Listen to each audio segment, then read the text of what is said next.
My name is Paul Hugo Zaat, and I'm just turned 75 years of age. I'm a returned war veteran from the Vietnam War, and I've been a member of Cronulla RSL sub-branch since 1970, and I've been a member of the committee on and off for some 39 years, including a former president of the sub-branch. And I was also on the board of directors for 19 years, as well as part of the Cronulla RSL Memorial Club. I've held, sort of most positions within the sub-branch, and went up as high as Senior Vice President of the Memorial Club, but I couldn't accept the presidency because at the time I was running my own business, and the presidency of a registered club as such is, in my view, basically a full-time job where you have to be retired. And so I retired from the board of directors with the position of Senior Vice President. I've been the Master of Ceremonies on a number of occasions, and I've also been the guest speaker for Anzac Day, Vietnam Veterans Day and Remembrance Day over the years. So I've been fortunate enough to have started writing poetry when I was in Vietnam as a form of helping with my mental health at the time, being in a war zone. And then I started writing poetry when I came home for a couple of years. I gave it away for over 40 odd years, and then through inspiration by our sub-branch president, who went from being a soldier and being medically discharged to starting to go painting again. And he did some absolutely amazing painting, and that inspired me to start writing poetry again, of which one of the ones I wrote was actually a poem called A Soldier's Brush with War and Peace, which was based on his story of going back to painting to help also with his PTSD. So I've enjoyed that, and I've just written another poem for War Animal Day, which I was honoured to be able to read out, and I've just read out a number of poems also at a special commemoration day for our 8th Battalion, the Royal Australian Regiment Memorial Day that we have each year on February the 28th. So yeah, I'm occupied that way with other sub-branch matters. I'm a member of Southern Metropolitan District Council, representing for our sub-branch, which is the next level above as far as communicating and forwarding on members' concerns to RSL New South Wales. So yes, that's the sub-branch is basically my life now that I'm retired.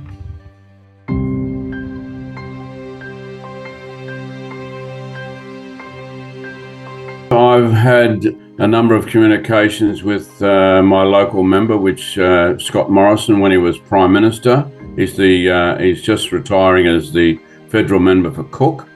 So I've had a number of representations with Scott over various issues over the years. He's been very, very receptive to our veterans group here at Cronulla.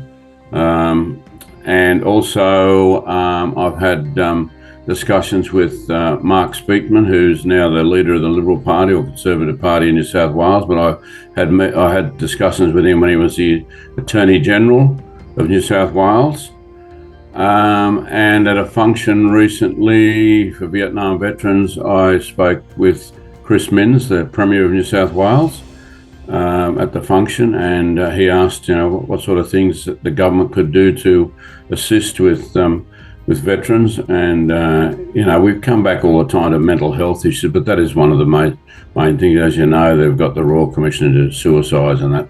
So I've been very fortunate that the ministers I've spoken to and the people in senior positions have been very receptive to the needs of veterans. And so over the years, I've been very fortunate.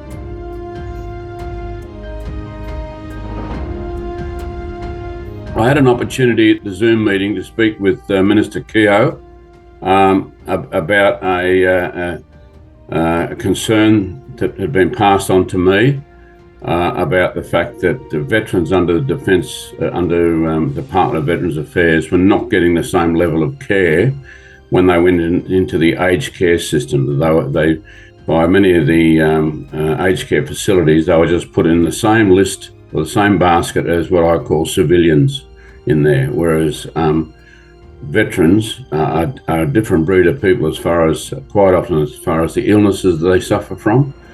And that was our main concern. And he said at the time, Minister Keogh said at the time that he would look into it, and let's hope that the changes that are coming about in the new Act in July, 1st of July, will definitely look at those concerns.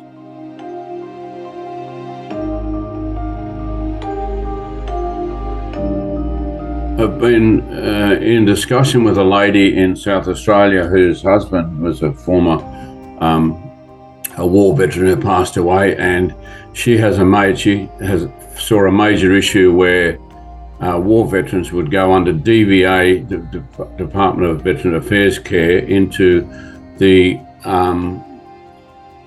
Department of Health and Aged Care system, and they weren't getting the same level of treatment. I got some information from her, some communications from her that she was very concerned about. She is a former employee of Department of Veterans Affairs, so she certainly knows what she's talking about. We want to make sure that the veterans under Department of Veterans Affairs get the same level of care when they go under the aged care system, which, according to that, is not the case.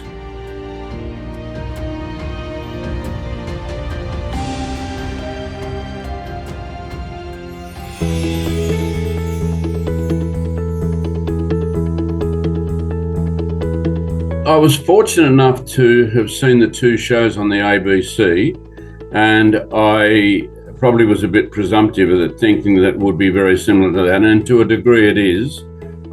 So the fact that when I was approached by RSL, I said, yeah, well, one of the good things is, of course, is it's my old school. So, that brought a bit of excitement about, and I thought, yeah, that sounds like a good thing. And I felt positive about it because I actually had seen those earlier shows on the ABC, and maybe rightly or wrongly, I presumed that it would be on a similar basis of that. So that was the reason I was happy to volunteer some time.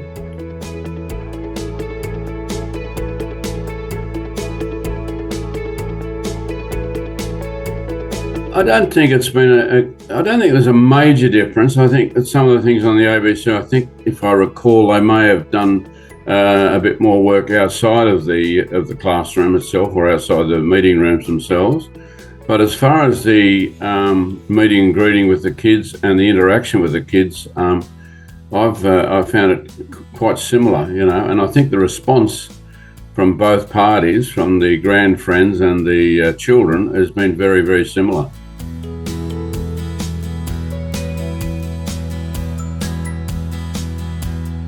I was probably, to a certain degree, a little bit apprehensive, but the fact that I've been held positions, since over the last, say, 40 years, where I've had an opportunity to meet with senior people and like the Prime Minister and other ministers and church leaders, and I've been invited to schools to talk on the Vietnam War, various high schools. I've attended some symposiums to talk.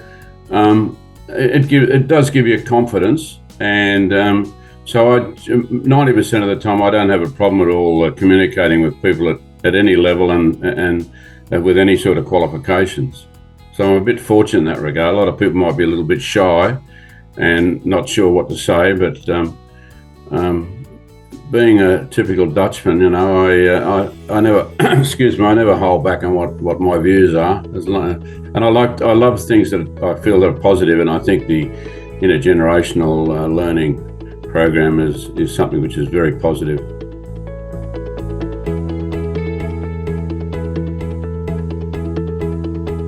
Yes, I did.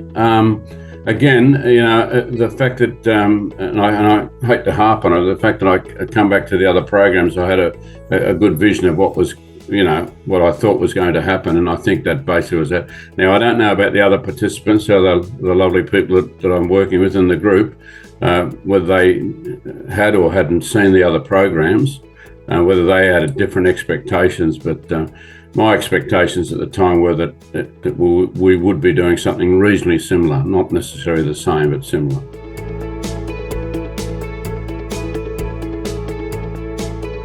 Yes, dealing with children of that age, when you're 75, or when I started I was 74, the comment I make to people and friends now is that something I learned very quickly, a couple of things. First of all, the children are very honest and say what they think without even thinking about possibly the ramifications.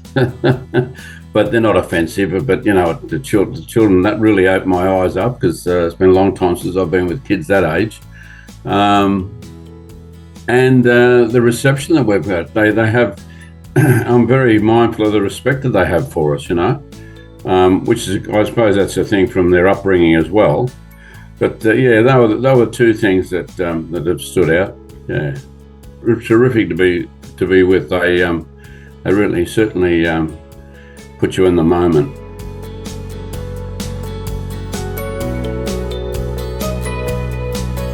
Oh, the first one, of course, was when we had the Channel 10 reporter there, and they came over to our table where I've got three lovely young girls and a young boy, and she asked the four kids how old they thought I was, and one of the girls said I'm 55. Indio, the young boy, said 69.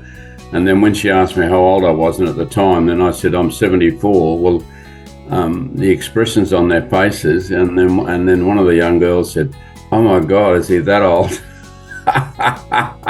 And I had people saw it on Channel 10 News, and I had calls from Queensland, from Melbourne, from everywhere saying, "Oh, we didn't know you were that old." From my friends my age that were geeing me up. But yeah, so that was the first thing, and they weren't being offensive; they were just being honest, So no, I think the program is excellent.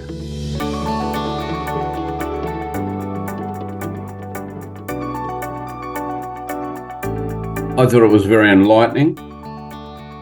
It was a learning process for me, again, to be with children of that age and to hear what they had to say.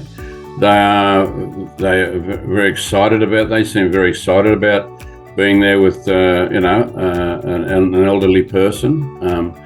Their input, I think, is excellent. The hardest thing I find is when we have something that comes up, and you've got to pick one out of the four to represent your little group. I find that quite difficult at my age.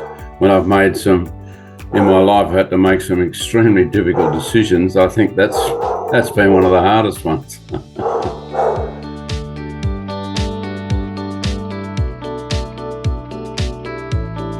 Yeah, excitement, and maybe even a reservation on, you've got to be careful, obviously, when you're dealing with children of that age. You've got to be on your toes as far as what you say or your reactions to various things that might come up.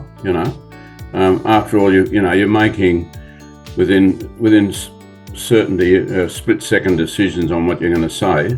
Because there is an element of excitement there, and it's something new for them, and it's new for us. So a bit of trepidation, I guess, but you're in the moment. That's the thing I like about it. And to me, it's like my poetry writing. It's very, very important to sustain the correct balance of my mental health. And when you're in the zone and you're doing that with the children, I mean, that's a big plus.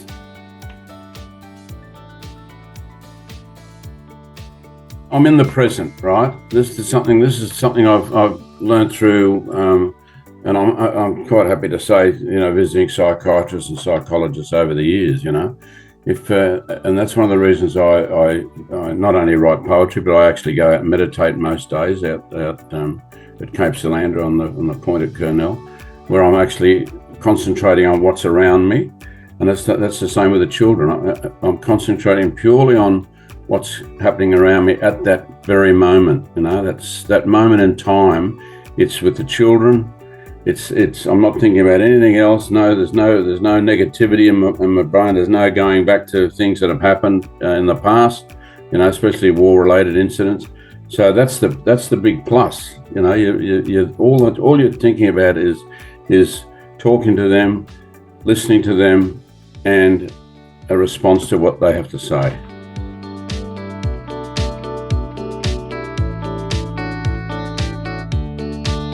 There was plenty going through my mind at the time. Just what I expanded on then, that you got to be aware of your surrounds. You got to be aware that you're with children of that age, and so your response to whatever they say is it's not scripted, but you've got to make sure that it's also at their level, and which is not always easy when you're 74 years of age. You've still got to be talking at their level, but it's happening so fast, and I think that's, as I say, that when it's happening like that, and you're concentrating 100%, 110% on that, you are in the zone. There's no doubt about that, and I think that's something that I would hope, and we've discussed it before, about bringing other veterans into this intergenerational learning. I think it would do them the world of good, especially if they're of a decent age, and most of them are. Like Vietnam veterans now got to be 75 or older. You rarely find a Vietnam veteran younger than me, and I was 20 when I was over there. So it to me it'd be a wonderful thing, and a lot of them, I think, if they're in nursing homes, things like that, or even in clubs, and that's the great thing about clubs where the elderly people can get together and do activities, is that can bring them out of that loneliness as well. I think it'd be a big plus. That's my view after some 4 or 5 weeks of doing it.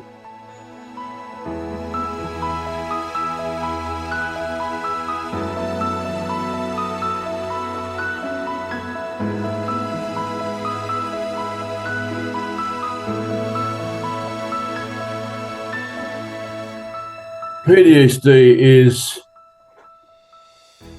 a very complicated illness as far as I'm concerned, and I've been trying to work it out I was diagnosed with PTSD in the early 80s. It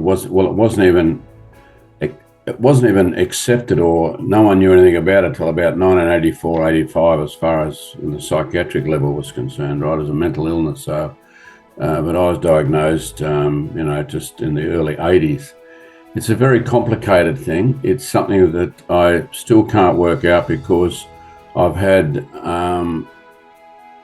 serious episodes of PTSD, and I mean really serious episodes, when it's been a beautiful day.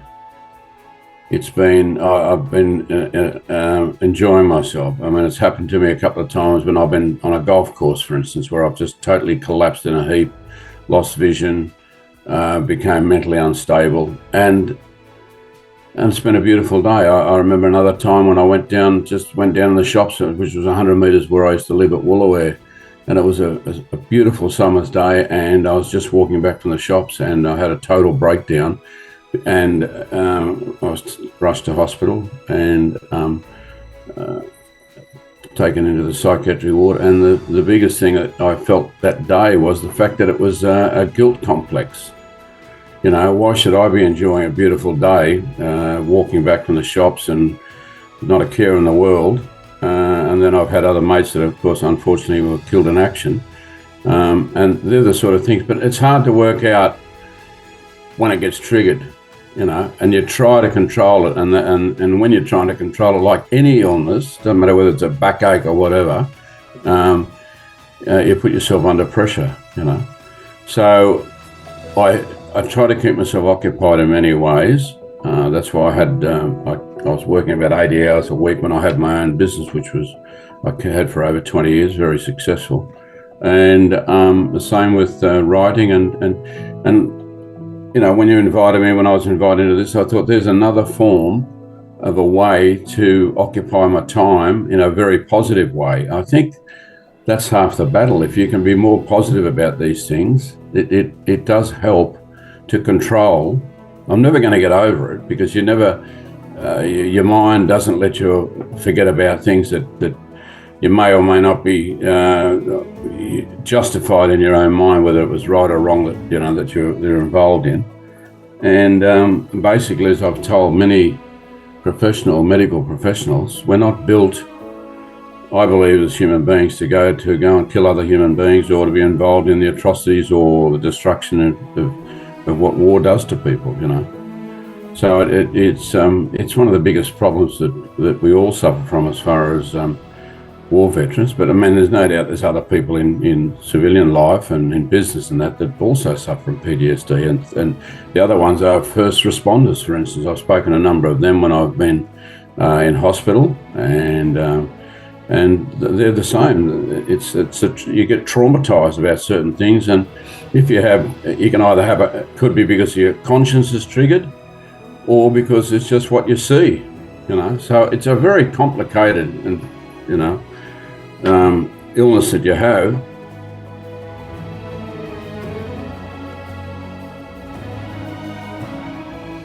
If you can keep it under control by doing things like this and keeping your mind occupied and doing positive things, and you're knowing that you're a good human being trying to help others, it definitely helps. There's no doubt about that. So from what I've done over the last 4 or 5 weeks, in my view, and I say I'm not a professional, but in my view, it would definitely help veterans in many ways. Now, I know we're all different. Every human being is different, but that's my personal view.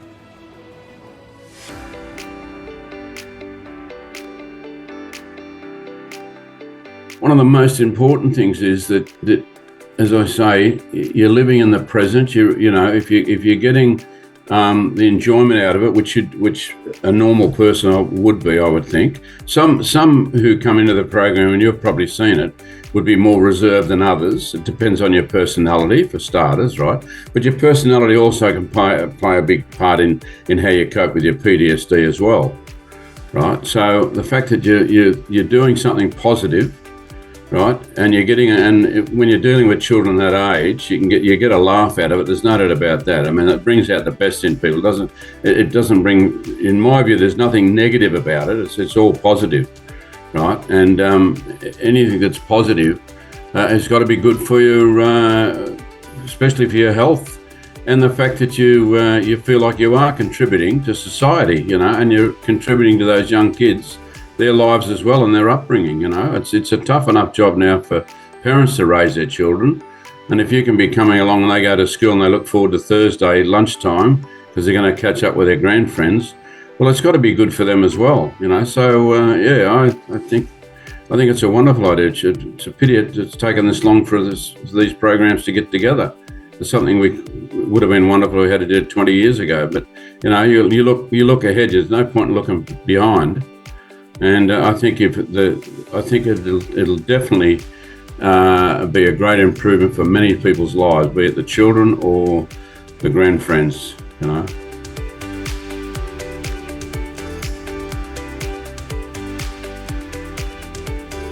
I do look forward to it, and I have a bit of a chuckle to myself because I know there's going to be a lot of laughing and happiness there. And of course, it's full bore while you're there. When you're dealing with children that age, they don't stop. They've got more energy than you'll ever have, So let's just go. And then afterwards, I feel a bit tired, but it's a good tiredness, But I definitely feel very positive. And come home and I immediately want to take the dog for a walk and think about what's transpired over the last couple of hours. So, and then I have a lay down because I'm worn out. Because you've got to have a certain level of energy, otherwise it's not going to work for them, And they want your attention 110% of the time. And if you've got 4 to the table like we have, they all want your attention. That's not easy for a 74 and 75-year-old person. To keep the attention going of 4, 6 to 8-year-olds, I can give you the tip now. It's not, because that's the other thing what you mentioned before. Though I forgot to mention that. The other thing I've learned with these wonderful children is their attention span isn't real long on one item. and that can be very draining, but it's a lot of fun. But yeah, they go from one thing to the other within seconds, and at our age we generally, we'll sit on something for a few minutes.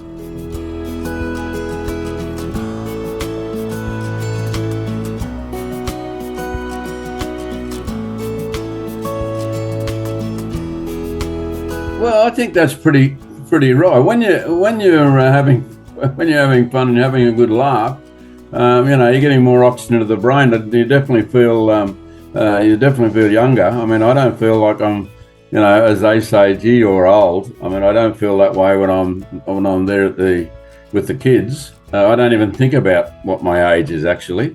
They revitalise you. There's no doubt about that. There's, as I say, I've got to be honest, I can't find anything that's negative about it. It's just you're there, you're having fun. So that's the other thing too that blew me out of the water a bit. The week before last, you asked the kids, or the teachers asked the kids about how to describe your grandfriend, and two words that really, for kids that age, really shocked me actually, was one that one of the girls said that she found me very respectful. Now I thought, and I've mentioned that to friends of mine, and all most of my friends are in around my age, and they're 70. And I said a 6 and 7-year-old kid to come up with and know what the word respectful is. I thought that was absolutely amazing. And one of the other girls said he was very fashionable.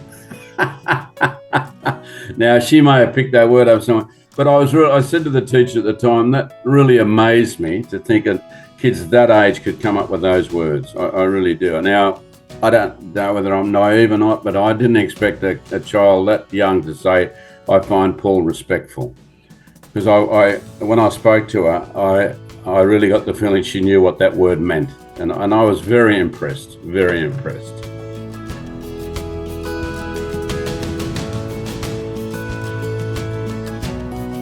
I find it takes some energy out of me that I usually have. I come home and very relaxed and feeling really good, and then I might check my emails and lay down in bed and talk to my dog, and within 5 minutes I'm asleep. So that's got to be a good sign that my body's working well and that I'm not worried about anything. And that's might be a selfish approach, but for me with PTSD, I think that's terrific. So whether that continues through the night, that's a good question. I can't really say because unfortunately I have good nights and I have bad nights, but I can guarantee I haven't experienced any bad nights as far as I know on a Thursday night. No, I can't see why I would either, because I'm feeling too good within myself.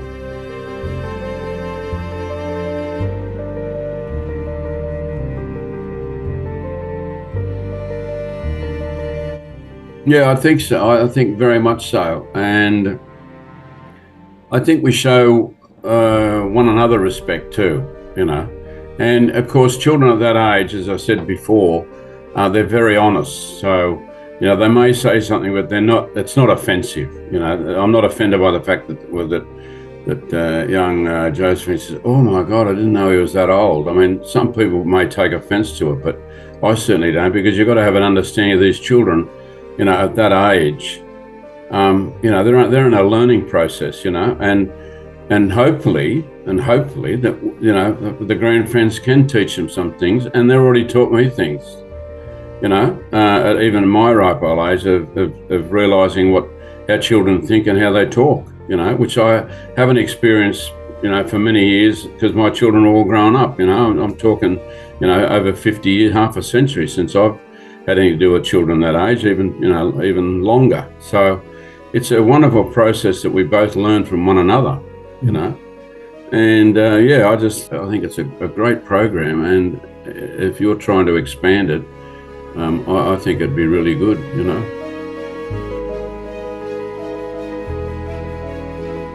I've mentioned it to a lot of my friends, and they, when I'm just sitting around having dinner or having a quiet drink or something like that, and they all get an excitement straight away. Oh, that must be wonderful to be able to do that. Yeah, I mean, we all know what children can be like. We all know that. But in the surrounds that we have at the school under those conditions, I think it's terrific. I really do. It's very enjoyable, but it can be tiring. But it's a wonderful way of I feel great when I leave, so I don't care how tired I feel.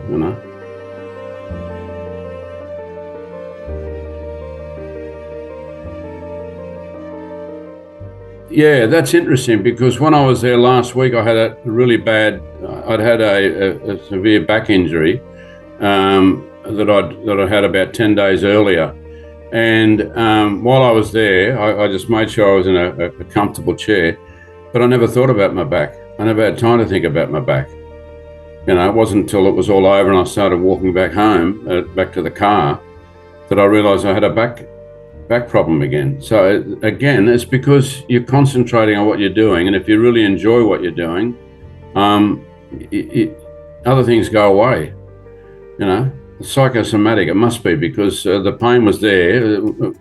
It doesn't disappear because I'm sitting down, but you're not thinking about it at all. So your body's obviously feeling a lot better, and that's mental, of course. The stimulation is amazing, I think, absolutely amazing. And you must see it yourself.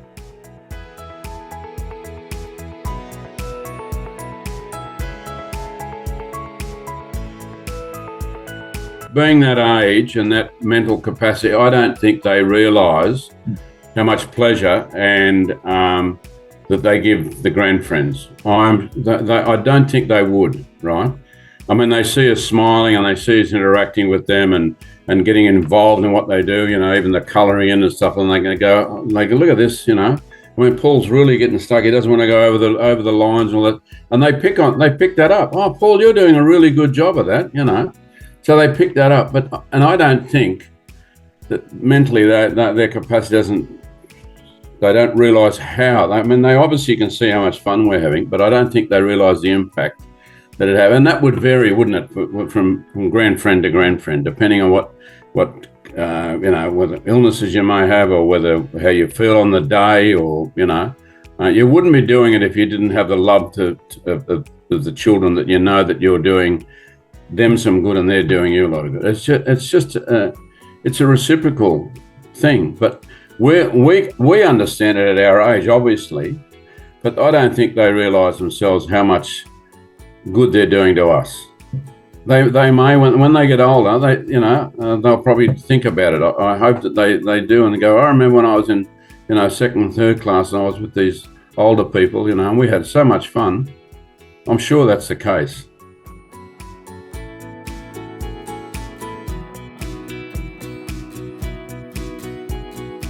Oh, that's wonderful.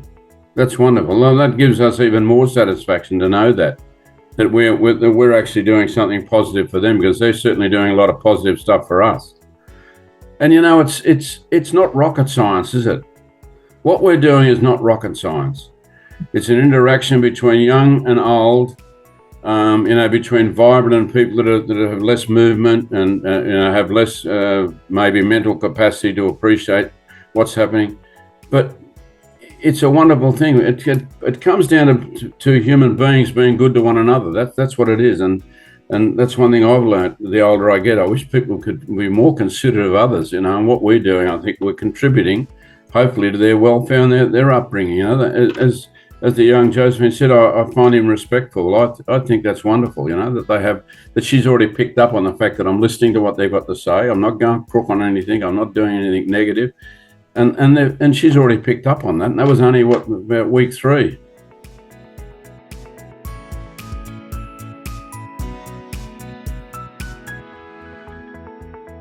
Well, I don't think we have the opportunity. It's because everything's in a positive world there when we're doing that, and there's nothing to judge people on. We're there, we're going ahead. We're not going behind, we're not looking over our shoulders. All we're doing is looking ahead, and they're doing exactly the same thing, right? So there's no time to be judgmental, We're looking at what they're the positive things they're giving us, and they're the excitement of having us there, and they're learning from us. It's a big learning curve, I think. And the more we share it, the better it'll get, definitely. And as you said, that they go home that night and they talk about, what they did with their grandfriends, or what their grandfriends might have said they did when they were our age at school and stuff like that. And, they might have their mental capacity maybe, only at that age, but I still think they pick a lot of that up and it sits up there, between the ears, and they think about it. I'm sure they think about it, week in, week out. And they have plenty of distractions around them, the rest of the week. So for them to be able to just carry it on, even if it's for 1 or 2 nights with the family, well, I think that's a great way for them, for the children and for us.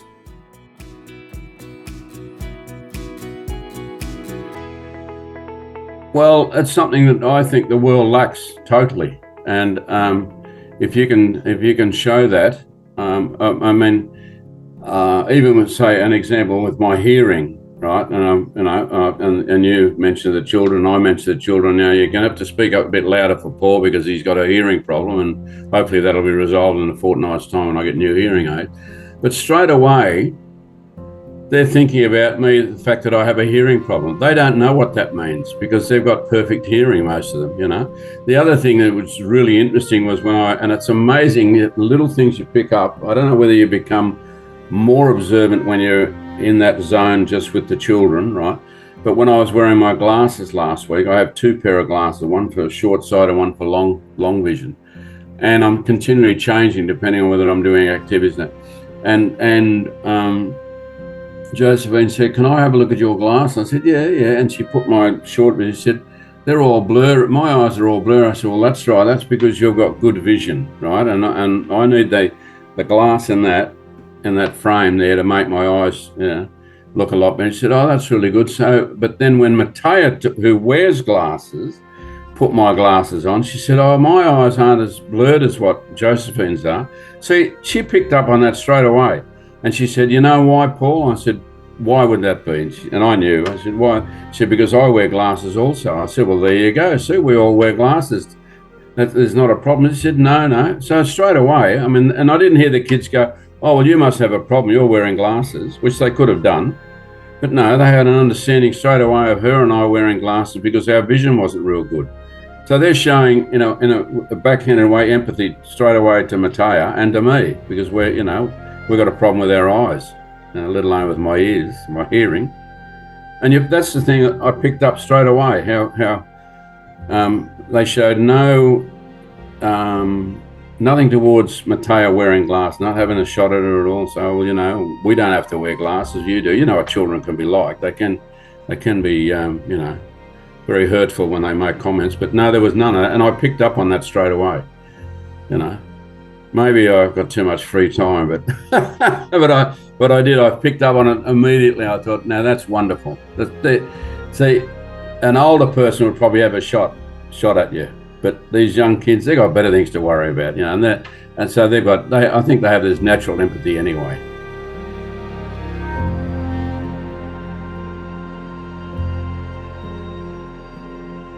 Yes, it's no effort, is it? It's no effort, right? And that's wonderful because they want to be involved, don't they? This is the thing, they're really looking forward to it. They come running in and go, "Oh, gee, I'm glad you're here," which, being a human being, it makes you feel good straight away anyway, doesn't it? It's not unless just something that's very hard and show no emotion. It's a great thing,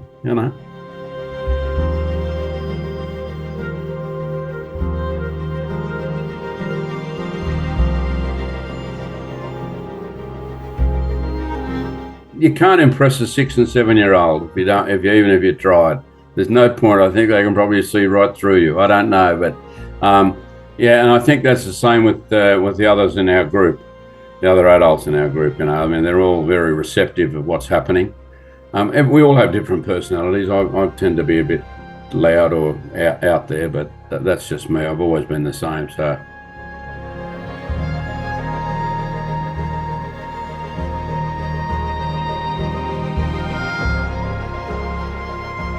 That's a good point you raised. Maybe it doesn't happen, but if it doesn't, I hope it is used more often because a child knows what their name is, but when you turn around and say, "Well, that's really you did that really well, darling," or "Sweetheart, that's excellent," when it comes out naturally, it is a form of affection. There's none of it, and well, I don't call it a term of endearment for nothing. But maybe we, as you said earlier, more people should do that.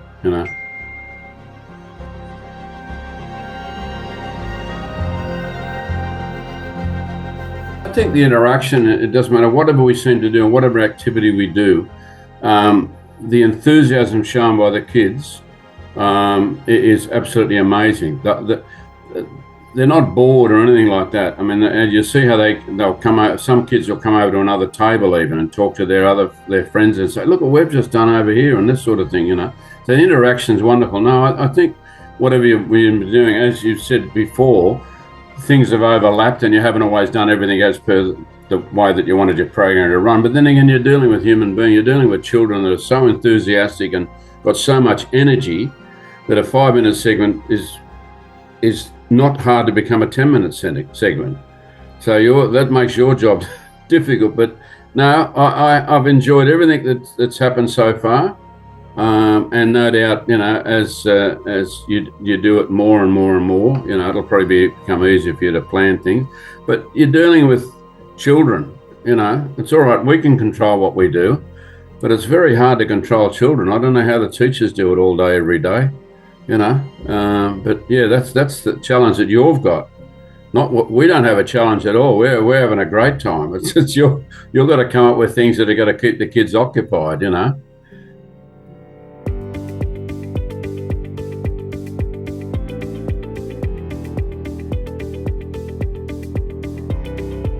That's the thing, isn't it? 90% of the time you can't plan what the response is from these kids to different activities, or you could put a brick in the middle of the room and we could all have a lot of fun.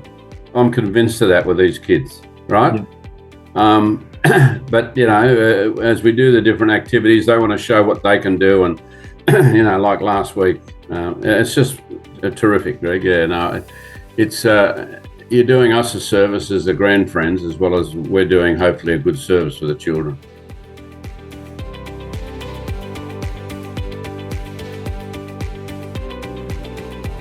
First of all, you're so engrossed in what you're doing, unless and it's an automatic thing if you're involved in it. I can't see somebody getting involved and is going to sit back and not going to participate. The children wouldn't even allow you to be in that state, right? Because they'd be all over you like a rash, and they would want you to be happy, right? And that's why we have so much laughter and enjoyment and that sort of thing. The other thing is, it's definitely really good for, dare I say again, for your mental health, because everything you're doing is positive, right? And you're learning too. We're learning. We can't say that at 75 years of age I'm not going to learn. I hear things every day from my grandchildren, my children, and I say to them, well, that's I've learned something today. And they go, oh, really? I said, yeah, you're never going to stop learning. It doesn't matter how old you are or how young you are, And I think the one of the biggest pluses is that interaction between the young brains and the older brains, And it can only be good. I can't see anything coming out of it that wouldn't be good for both parties. As you said, the young people showing empathy to the old people who might be getting frustrated with, what they can, like in my case, hearing what they say or seeing what they say or understanding what they say, right? Because sometimes they talk a totally different language than what we do, So, that can, and with veterans and clubs, not only veterans, but other older people involved in the club, like I'm the only sort of veteran there. The other 6 there are not veterans, but it's must be terrific for them as well, And you've got a diverse group of people as far as occupations are concerned. You got a teacher, you got a lawyer, you got someone like me that owned a business and worked for himself and was in the military. So that's another good thing, As I said, I can't see anything negative about it. I can only see things that are positive, that teach people, to understand one another at different age groups, to be more empathetic towards people, and to be more understanding of what people say and their ideas are and how they feel. What else can I say?